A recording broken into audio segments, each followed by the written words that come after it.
Halo semuanya, perkenalkan nama saya Panji Kurniakbar dari Prodi Sistem Informasi Universitas Pamuangan Jaya. Pada video kali ini saya akan menjelaskan proyek ujian tengah semester mata kuliah pengolahan informasi berbasis skrip yang untuk proyek ini berupa pembuatan website profil pribadi yang bersifat responsif menggunakan HTML dan CSS yang murni dan nantinya akan saya unggah ke GitHub sebagai repository individu saya sendiri.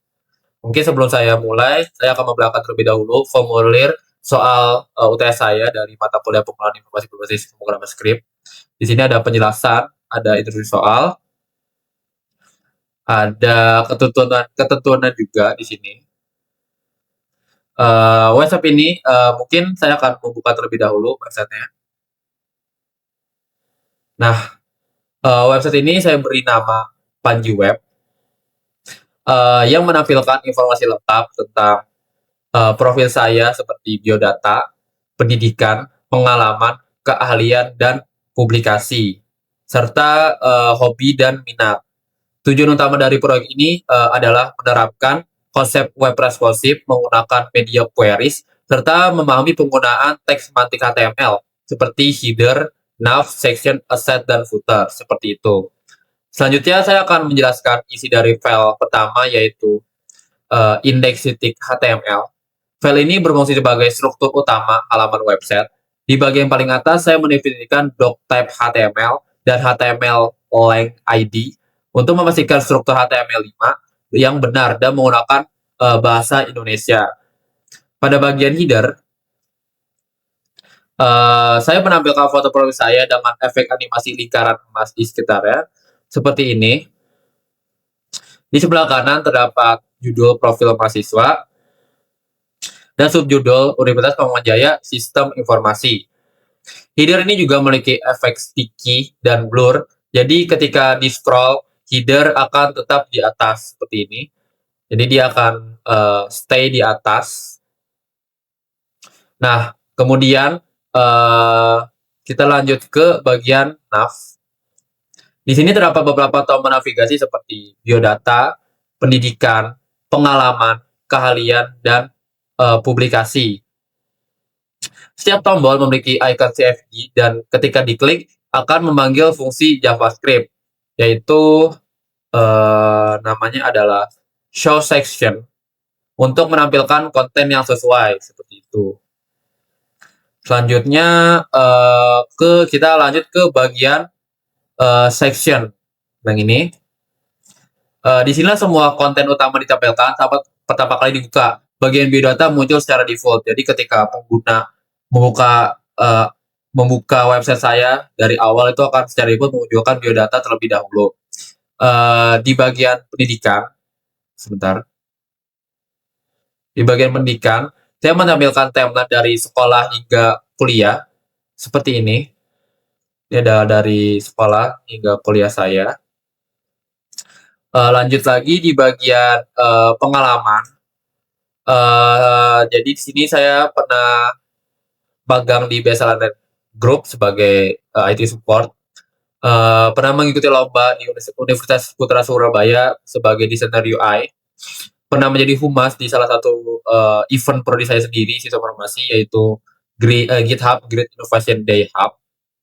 Lanjut di keahlian, saya menampilkan progress bar yang bergerak secara animatif berdasarkan presentasi kemampuan saya seperti HTML5, CSS3, JavaScript, React.js. Ini untuk di front end-nya, untuk di back end-nya di PHP, Node.js, Python, dan untuk di database-nya MySQL, Git dan GitHub. Figma di sini ada presentasenya seluruh bahasa skill saya di situ.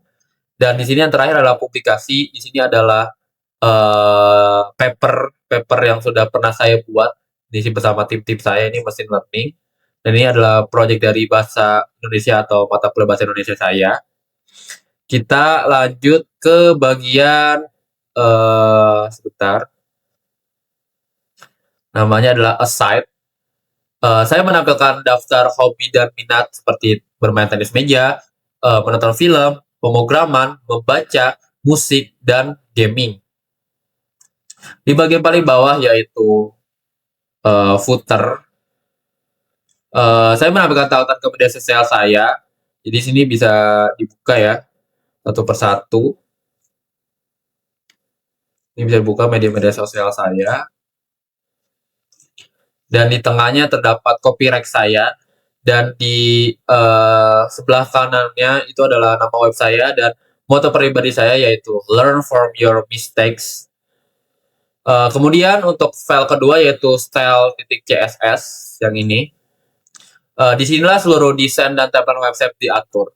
Jadi di awal file CSS, saya mendefinisikan variabel warna tema dengan nuansa emas dan biru navy agar template terlihat proporsional dan elegan. Yang ini.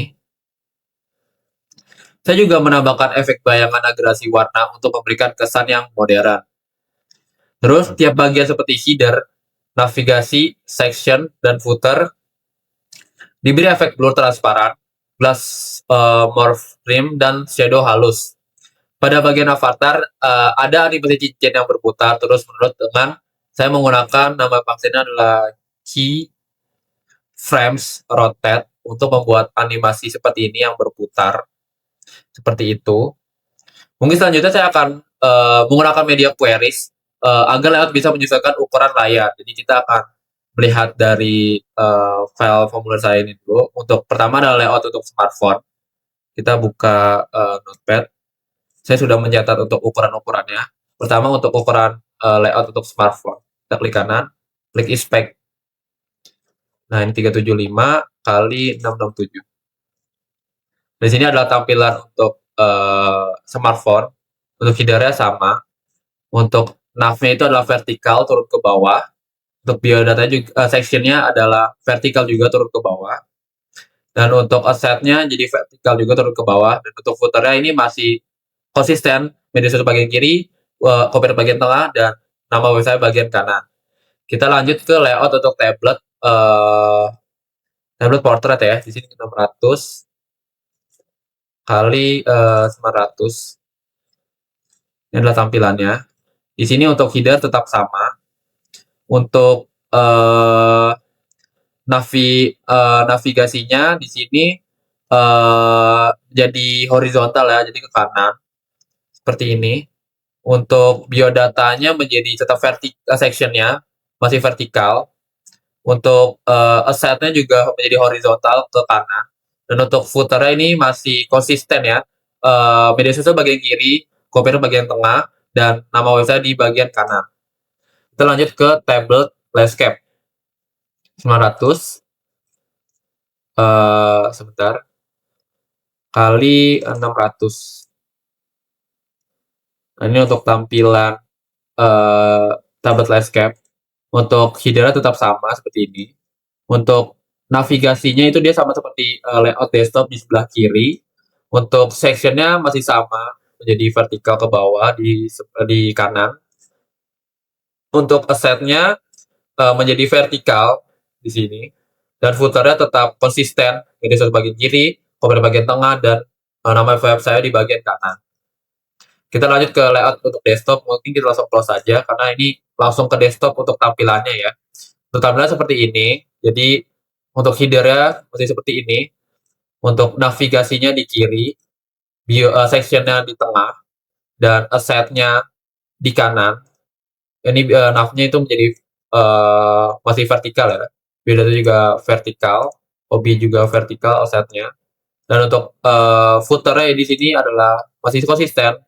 Di kiri adalah media sosial saya, copyright di tengah, dan nama saya di bagian kanan seperti itu.